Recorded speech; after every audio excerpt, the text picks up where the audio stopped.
Hello guys, good afternoon guys. Nahuman na sadang, that's the end of my work today guys.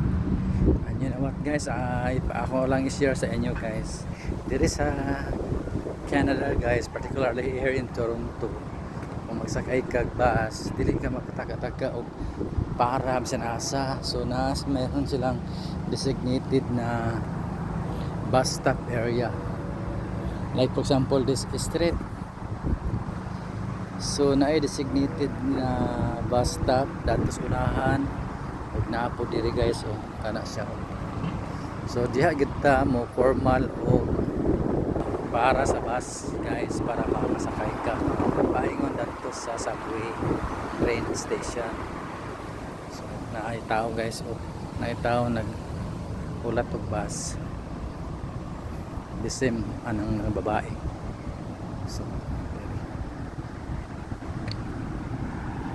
the same time guys na yung McDonald guys, gusto ka makaon guys pwede na. So karon guys wala pa'y bus na nilabay,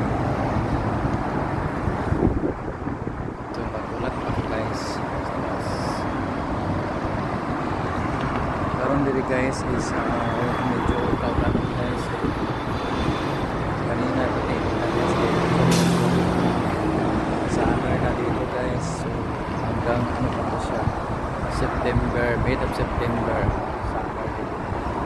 Hindi ko na gusto sa summer dito guys kasi magkainit guys, around 30 to 35 degrees Celsius. Winter naman sobra sa kanila.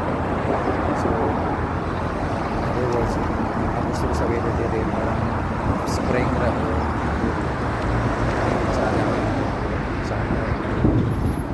really